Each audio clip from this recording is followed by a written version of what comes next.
Hey everyone, and welcome. Today, we're going to talk about making that leap. The one that takes you from writing React code that just works to writing React that's truly robust, professional, and ready for production. We're going to level up our entire mindset by building one awesome custom hook.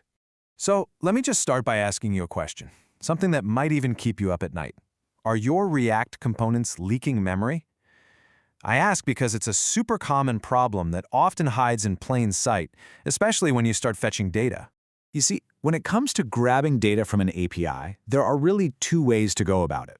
There's the junior approach, which is kind of fire and forget. You make the call and hope for the best. But then there's the senior approach, and that's what we're here for today. It's all about managing the entire life cycle of that request, from the very beginning to the very end. Okay, so let's dig into this everyday fetch problem. Why exactly does that simple fire and forget method just completely fall apart in a real dynamic application? Well, the dangers are kind of hidden, but they are a big deal.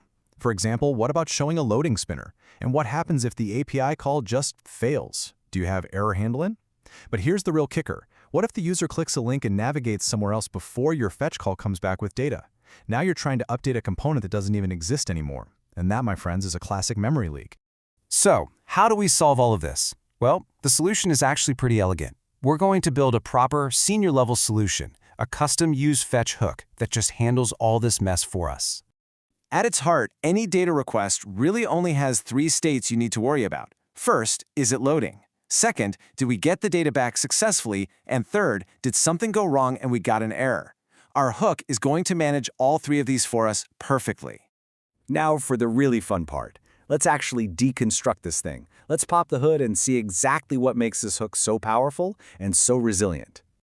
All right, here it is in all its glory, the complete useFetch hook. Now, I know it might look a little intimidating at first glance, but trust me, we're going to break this down piece by piece, and you'll see it's actually pretty straightforward.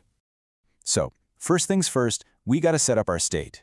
We use React's useState hook to create three little buckets to hold our data, our isLoading status, and any potential error. This right here is the foundation. It's what our components will use to figure out what to show on the screen. Okay, now for a really key piece of the puzzle, the fetch itself. We wrap all of our logic inside a useEffect hook. This just tells React, hey, run this logic after the component renders. And by putting URL in that little dependency array at the bottom, we get this amazing feature for free. If the URL ever changes, the hook just automatically refetches the new data. How cool is that? And here it is. This is the secret sauce. This is the one detail that really separates a mid-level developer from a senior-level one, the AbortController. This isn't a React thing, it's a native browser API that gives us a way to literally cancel a fetch request that's already in progress. And here's how we use it. Right inside our effect, we create a new AbortController.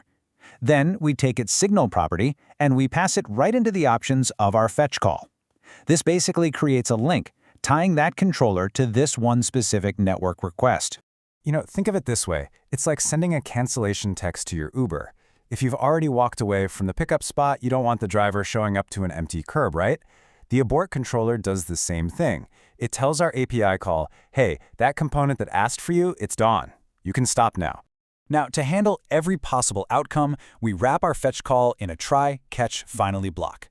The try part handles the happy path, when everything goes right. Catch is there for when things go wrong, like a network error. And the finally block, well, that always runs, which is perfect because we can stick our isLoading false call in there and know it'll get turned off no matter what happens. But hang on, what happens when we do abort the request? Well, it actually throws an error. So inside our catch block, we need this little check. We see if the error's name is abort error. If it is, we just ignore it. We do nothing. We definitely don't want to show a big error message to the user just because they navigated away really fast. And this is the real magic right here. The useEffect hook lets you return a cleanup function. This function runs automatically whenever the component unmounts. And what do we do in our cleanup? We call controller.abort. This is the piece that automatically cancels that pending request and stops the memory leak dead in its tracks. So we have built this incredibly powerful tool. We did all the hard work. Now for the satisfying part. Let's see just how incredibly simple it is to actually use our new superpower. And that is the absolute beauty of a well-made custom hook. All of that complexity, the state management, the error handling, the abort logic, the cleanup, it's all hidden away, abstracted into a single, clean, beautiful line of code.